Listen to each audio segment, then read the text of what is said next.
So that's the situation unfolding before my eyes. Observing my sister's in-laws' house from a distance, the revelation left me utterly speechless. Contemplating the intentions of my sister's husband and his family towards her over time, I couldn't help but wonder how many times they had deceived her with a poker face. Unforgivable. Regardless, I was determined to bring them all to justice. My name is Sally, and at 45, donning funeral attire for the first time in years, I was dismayed to find that the dress wouldn't zip up around my stomach area. Initially thinking my figure hadn't changed much since I last wore the dress at 30, it became evident that visceral fat had taken its toll. The first time I wore that dress was at my sister Jane's funeral. She had a weak heart since childhood and tragically succumbed to pneumonia, leading to heart failure at the age of 27. I vividly recalled our last conversation in her hospital room, as she expressed her dreams and wishes for the future. Her premature departure left me with a heavy heart. On the date of Jane's funeral, unable to accept the tragedy, I stumbled upon a disturbing incident just before the ceremony began. In the restroom, I overheard Jane's husband, Bob, talking on the phone at a nearby lounge.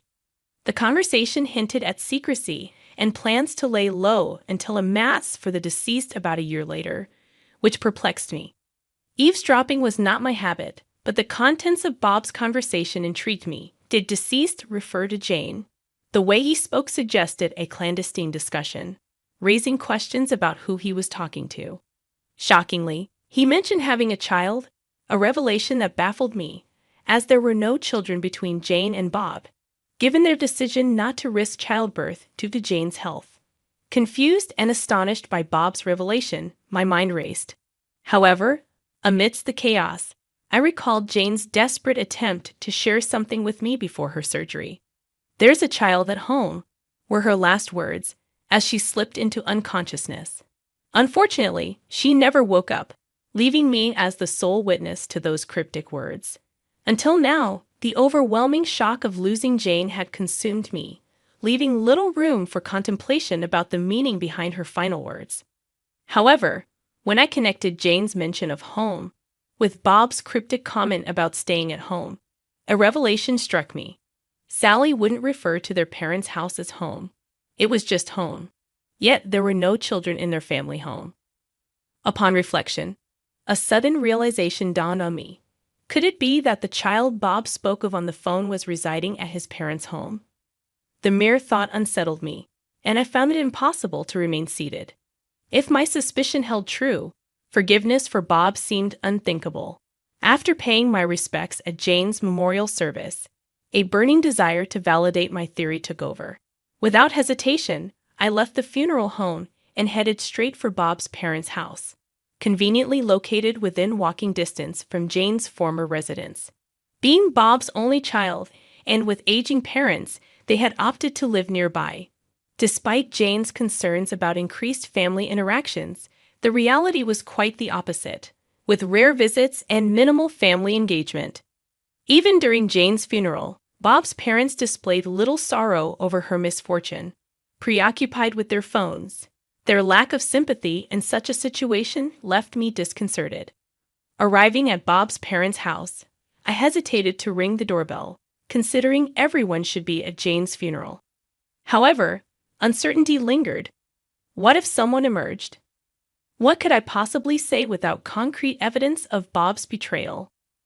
Lacking confidence to confront an adversary with incomplete information, I circled around to the back of the house and peered through an open window, providing a clear view of the room.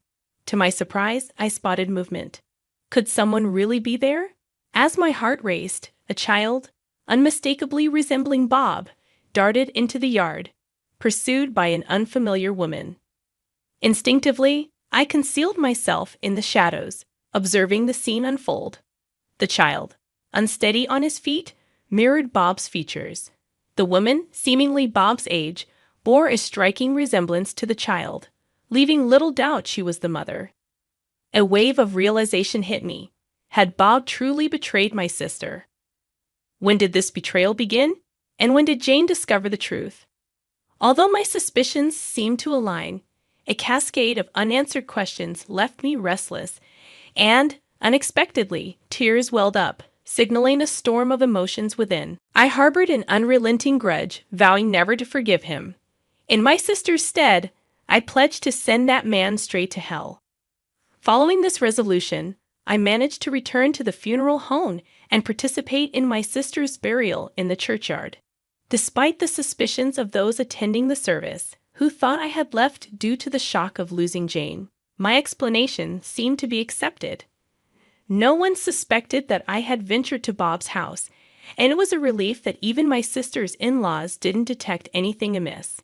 The next day, driven by determination, I promptly arranged for a personal investigation on Bob. Surprisingly, the only private investigator in town happened to be Jane's friend, Layla, whom I remembered from the funeral. To my astonishment, Layla disclosed that Jane, too, had initiated an investigation on her husband before falling ill and passing away. Despite confidentiality obligations, Layla believed Jane would have wanted me to know. With that, she shared the circumstances and results of the investigation Jane had commissioned. Jane and Bob had nearly called off their engagement, once due to Bob's cold feet, expressing doubts about his ability to protect Jane with her weak heart. After agreeing to some distance, they reconciled, and the wedding proceeded. Despite appearances, Bob had been involved in an affair with his childhood friend, Nancy. Right after getting engaged to Jane, Bob and Nancy had history, having previously dated and broken up over a minor disagreement. Despite his engagement to Jane, Bob remained emotionally attached to Nancy. Nancy, now pregnant, rekindled their connection, leading to Bob's reluctance to divorce Jane and marry her. This internal conflict, unbeknownst to Jane, was a lie. Nancy stood firm, stating that she would have the baby but wouldn't insist on marriage. Bob found himself torn between acknowledging a child with the woman he loved and keeping this secret from Jane. Unable to refuse Nancy's wish to keep the baby, Bob eventually confided in his parents, who suggested allowing Nancy to have the child, as it would be their first grandchild. Bob's parents had long favored Nancy due to their shared history and disapproved of Jane for her frailty, expressing concerns about her ability to provide them with a grandchild. The weight of Jane's resentment fueled my determination to seek vengeance. The thought of Bob and his parents getting a grandchild, with Bob remarrying, was unbearable. However, being newly aware of the situation, I felt lost and unsure of what steps to take.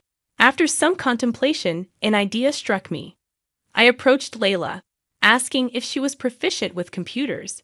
Her affirmative response filled me with hope. The next day, I went to my sister's in-law's home and rang the doorbell. My sister's mother-in-law appeared on the monitor, visibly surprised. "Sally, what's going on?" she inquired, her voice heightened. "I have something to discuss with the family about Jane's belongings. Do you have a moment?" I responded. The intercom went silent, and I grew anxious, wondering if I would be denied entry. After a brief wait, Bob appeared, apologizing for the messy room and inviting me inside. Perfect timing, I thought, as I noticed the tension in Bob's expression. He likely believed I hadn't discovered his infidelity yet. Little did he know that I had just glimpsed his mistress and their child through the window. As I sipped the tea they served me, Bob nervously asked about Jane's belongings. Seizing the moment, I laid out a photograph on the table. Bob and his parents froze as they gazed at the photo. "Bob, who is this woman?" I questioned. Bob, attempting to deny any knowledge, insisted he didn't remember the photo. Unfazed, I presented more photographs, revealing Bob's affair with the woman in various intimate settings. Despite Bob's protests, his parents glared at him, and I continued to expose the extent of his betrayal. My sister's mother-in-law sharply retorted to Bob's memory lapses, accusing him of lying. When my sister's mother-in-law mentioned the child with Nancy, I immediately presented a photograph of Bob holding a child. The entire in-law family was left speechless.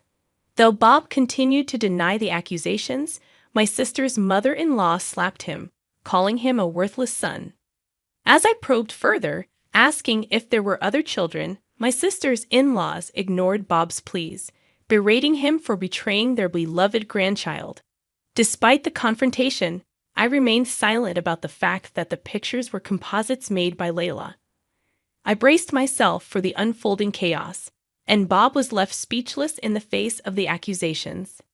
In the midst of the turmoil, my sister's mother-in-law inadvertently blurted out the truth, confirming the existence of the child with Nancy. The room fell silent as my sister's in-laws processed the revelation, freezing in place. The weight of the deception hung heavily in the air. The note accompanying the picture claimed, "These children are being taken care of in this house." I challenged this assertion, and my sister's mother-in-law promptly denied its validity. "Are you sure?" I pressed, and she insisted, "Of course, it's not true." Unconvinced, I stood up without waiting for their approval and headed toward the room next door. Bob raised his voice, protesting my intrusion, but I asserted, "If there's nothing to hide, then you should show me." Ignoring their objections, I moved to the next room, stating, "Well, then show me all the rooms." Bob attempted to intervene, but I shook off their protests and peeked into the next room. Not finding what I sought, I ascended to the second floor, determined to uncover the truth.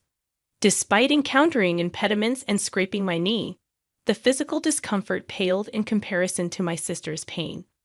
Undeterred by my sister's in-laws' attempts to stop me, I reached the second floor and opened the door to a room.